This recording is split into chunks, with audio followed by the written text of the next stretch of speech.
اور اگر آپ نے ابھی تک ہمارا چینل سبسکرائب نہیں کیا تو فوراً سبسکرائب کیجئے، ساتھ ہی بیل آئیکن پر کلک کریں تاکہ مزید آنے والی ویڈیو ہیں وہ آپ کو وقت پر ملتی رہیں۔ یمن میں جو کنگ ہوتے تھے ان کو تبا کہا جاتا تھا، اور جو اس زمانے کا سب سے پہلا کنگ تھا اس کو تبا اول کہتے تھے۔ تبا اول بہت بڑا بادشاہ تھا، مسلمان تو تھا نہیں، ایمان تو لایا نہیں تھا، مگر تبا اول کا پلان یہ تھا کہ اس نے ایک بہت بڑا لشکر بنایا۔ اچھا، اس لشکر میں اس نے پلان یہ کیا کہ اس کے پاس 1,13,000 پیدل چلنے والے تھے اور 1,30,000 کے قریب گھوڑا چلانے والے، گھڑ سوار، horse rider. Try to imagine کتنا بڑا اس کا جلوس تھا، کتنا بڑا لشکر تھا۔ وہ اپنے پورے لشکر کو لے کر اس نے پوری دنیا کو ٹریول کرنے کا پلان کیا۔ اچھا، وہ جس شہر میں جاتا سارے شہر کے لوگ باہر آ جاتے، ڈر بھی جاتے، روب میں بھی آ جاتے کہ اتنا بڑا جلوس لے کر ہی آیا ہے، اس کا استقبال بھی کرتے، اور ہر شہر سے وہ 10 اسکالرز، ان کے 10 علماء اپنے ساتھ لے جاتا۔ اتنا لانگ ٹرپ ہو گیا کہ اس کے پاس 4,000 علماء ہو گئے۔ آپ انڈرسٹینڈ کریں کہ کتنے شہروں میں وہ گیا ہوگا، 4,000 علماء جمع ہو گئے۔ اب وہ ٹریول کرتے کرتے کرتے مکہ پاک پہنچا۔ اچھا، مکے جب وہ انٹر ہوا تو مکے کے لوگوں نے کوئی اس کو رسپیکٹ نہیں دی، کوئی اس کا استقبال نہیں کیا، اور کوئی جناب اس کا کوئی روب بھی نہیں پڑا۔ تو اس نے اپنے وزیروں کو بلایا کہ یہ کیسے لوگ ہیں، یہ شہر کیسا شہر ہے، نوبڈی کوئی استقبال بھی نہیں ہوا، کوئی ہمارا روب بھی نہیں ہے، کوئی دبدبا بھی نہیں ہے، ٹیک کیئر بھی نہیں کیا انہوں نے ہمیں۔ تو اس کے وزیروں نے بتایا کہ بات یہ ہے کہ یہ مکے والے جو ہے نا، ان کے پاس ایک بہت کمال کی عمارت ہے جس کو یہ کعبہ کہتے ہیں، اور یہ کعبے کا طواف کرتے ہیں۔ کعبے میں انہوں نے بت رکھے ہوئے ہیں۔ آپ کو یاد ہوگا کہ نبی پاک کی آمد سے پہلے کعبے میں تو بت تھے، تو یہ کعبے کی رسپیکٹ کرتے ہیں، باقی کسی کو گھاس واس نہیں ڈالتے۔ تو بڑا کر رہا فر والا کنگ تھا، اتنا بڑا لشکر تھا، اسے کہتا اچھا ایسی بات ہے تو میں کعبے کو ہی گرا دیتا ہوں، کعبہ ہی ڈیمولش ہو جائے گا تو یہ کس کا طواف کریں گے، پھر یہ سب میرے پاس آ جائیں گے۔ تو اس نے ابھی پلاننگ کی، صرف سوچا، رات اس کے سر میں سیویئر پین شروع ہو گیا، خطرناک قسم کا درد سر۔ اس کی آنکھوں سے، اس کے کان سے اور اس کے ناک سے پانی نکلنے لگا، اور وہ اتنا بدبودار پانی تھا کہ کوئی قریب بھی نہ بیٹھ سکے، اتنا پریشان۔ اچھا، لشکر میں ڈاکٹر بھی تھے، ڈاکٹر بلائے گئے، طبیب آئے، بڑے بڑے علاج کیے، کوئی فرق نہ پڑے، 2-3 دن نکل گئے، تکلیف ختم ہی نہ ہو۔ تو ایک جو ڈاکٹر تھا، جو سب سے بڑا ڈاکٹر تھا، اس نے کہا دیکھیں یہ معاملہ جو ہے نا، مجھے آپ کی بیماری کا نہیں لگ رہا، یہ کوئی آسمانی معاملہ ہے، آپ کسی عالم سے پوچھیے۔ تو انہوں نے اپنے لشکر میں جو سب سے بڑے عالم تھے ان کو بلایا کہ آپ چیک کریں معاملہ کیا ہے۔ تو انہوں نے کہا یہ بتاؤ کہ تم نے کوئی غلط خیال تو نہیں کیا اس شہر کے بارے میں، یہاں کے رہنے والوں کے بارے میں؟ اس نے کہا ہاں، میں نے تو پلان کیا تھا کہ کعبہ گرا دوں گا، یہاں کے مردوں کو قتل کر دوں گا، عورتوں اور بچوں کو قیدی بنا لوں گا۔ تو ان عالم دین نے کہا کہ نہیں، تم نے غلط کیا، تمہیں نہیں پتا کہ یہ کعبہ کیا ہے، اس کا مالک وہ خالق ہے، وہ مالک ہے کہ اگر اس کے بارے میں، کعبے کے بارے میں نیگیٹو سوچو گے تو برباد ہو جاؤ گے، فوراً توبہ کر لو ورنہ تم خود ہی برباد ہو جاؤ گے۔ کہا اچھا ایسی بات ہے۔ تبا نے توبہ کر لی، جیسے ہی توبہ کی تو اس کا سارا درد ختم ہو گیا، وہ فریش ہو گیا، اس کی طبیعت ٹھیک ہو گئی۔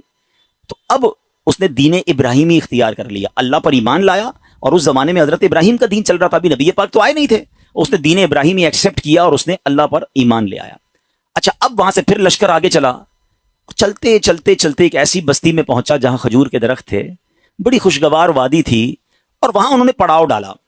اچھا، اس لشکر میں جو علماء تھے انہوں نے اپنی کتابیں نکالی، ان کے پاس آسمانی کتابیں تھیں، وہ پڑھتے گئے اور کہنے لگے یہ تو وہی جگہ ہے جہاں ہماری کتابیں بتاتی ہیں جہاں اللہ کے آخری نبی ہجرت کر کے آئیں گے۔ یعنی اس کا مطلب وہ ڈھونڈتے ڈھونڈتے آج کے مدینے میں پہنچ گئے تھے، جس کو آج ہم مدینہ کہتے ہیں نا، یہ وہاں پہنچ گئے تھے۔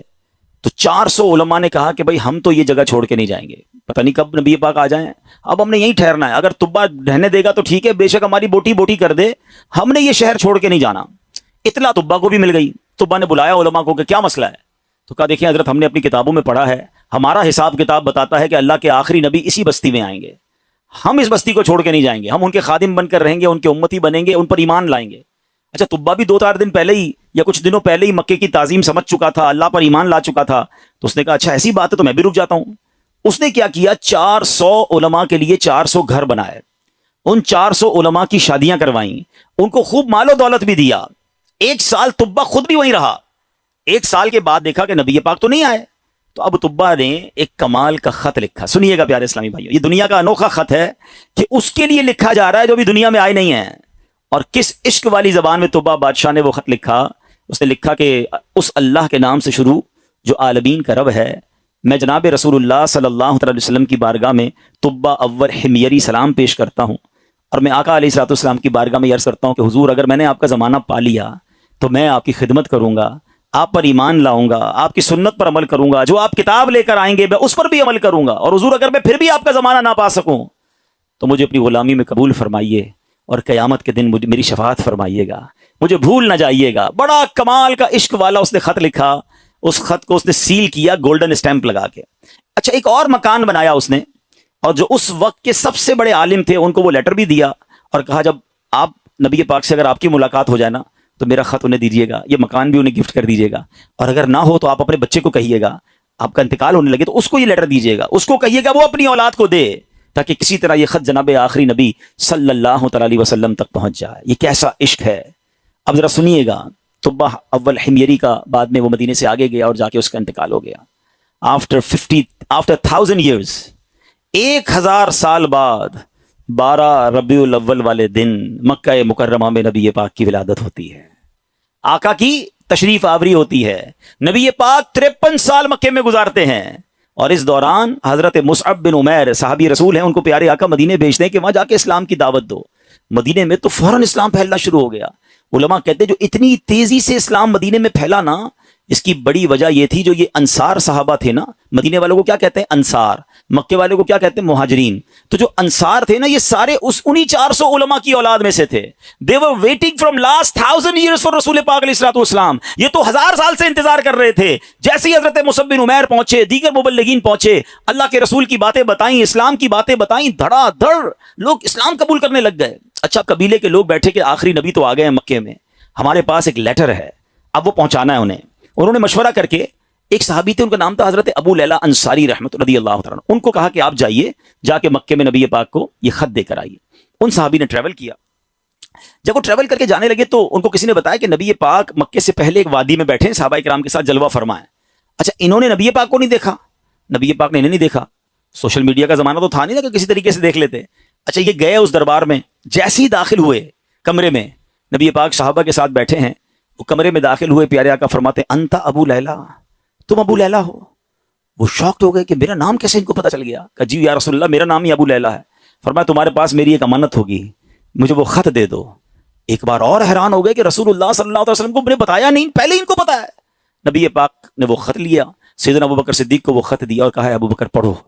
اب بھرے دربار میں وہ عشق والا خط پڑھا گیا ہے، طبہ اول حمیری کا وہ عشق کی جو لیٹر تھا وہ پڑھ کر سنایا گیا کہ حضور میں آپ کا امتی، میں آپ کا غلام، مجھے قیامت کے دن بھولیے گا نہیں، اگر آپ کا زمانہ پایا تو آپ کی خدمت کروں گا، زمانہ نہ پا سکا تو پھر بھی میں آپ کا غلام ہوں۔ اللہ اکبر۔ نبی پاک نے جب خط پڑھ سنا نا تو پتہ کیا فرمایا؟ مرحباً اخ الصالح، مرحباً اخ الصالح، میرے نیک بھائی کو مرحبا ہو، نیک بھائی کو مرحبا ہو۔ امیر پیارے آقا علیہ الصلوۃ والسلام نے اس بادشاہ کو نیک بھائی کہہ کر پکارا۔ اچھا، اب ابو لیلہ انصاری تو حیران پریشان، نبی پاک کلمہ پڑھا، مسلمان ہوئے کہ ان کو مجھ سے پہلے پتا ہے کہ یہ میرے دل میں کیا ہے اور میں کیا لے کر آیا ہوں۔ واپس گئے، اپنے شہر والوں کو بتایا کہ بھائی میں تو ان سے مل کر آیا ہوں جو تو غیب کی خبریں دیتے ہیں۔ اچھا، بہرحال اب نبی پاک نے مکے سے مدینے سفر اختیار کیا۔ اچھا، مدینے والوں کو انتظار تو بڑا تھا کہ پیارے آقا مدینے آئیں گے۔ اچھا، نارملی 7 days کا ٹریول ہوتا تھا، اگر مکے سے کوئی اونٹوں پر یا گھوڑوں پر نکلتا تھا نا، it's take almost 7 days to travel. اب آج کل تو ہم 4 گھنٹے میں پہنچ جاتے ہیں، بڑے اچھے روڈ بن گئے ہیں۔ اب نبی پاک جب روانہ ہوئے تو وہ نیوز مل گئی مدینے والوں کو، لیکن آپ کو پتا ہے کہ وہ ہجرت کا سفر اب نارمل سفر تھا، نارمل سفر نہیں تھا، بڑے پرابلمز تھے، بڑے ہرڈلز تھے۔ 3 دن 3 راتیں تو نبی پاک کو غار ثور میں رہنا پڑا، راستے میں مکے کے لوگ انٹرسپٹ کرنے پہنچے ہوئے تھے۔ تو اب مدینے والے سمجھ رہے تھے کہ 7ویں دن نبی پاک آ جائیں گے، وہ ڈیلی مدینے کے گیٹ پہ جا کے کھڑے ہو جاتے کہ نبی پاک آ جائیں گے، صبح جاتے ویٹ کرتے، دوپہر ہوتی تو واپس آ جاتے، اگلے دن پھر صبح جا کے کھڑے ہو جاتے، روز استقبال کی تیاریاں ہیں۔ اچھا، آپ کو معلوم ہے نبی پاک علیہ السلام کس دن مدینے میں داخل ہوئے؟ کافی دن لگے، مگر سرور کائنات صلی اللہ تعالیٰ علیہ وسلم جس دن مدینہ منورہ میں صحابہ کے جھرمٹ میں داخل ہوئے نا، وہ دن 12 ربیع الاول کا دن تھا۔ ہاں، وہ دن بھی برتھ ڈے آف رسول پاک علیہ السلام تھا۔ سبحان اللہ، اللہ کی شان دیکھیں کہ ربیع الاول کا 12 ربیع الاول کا جو جلوس ہے،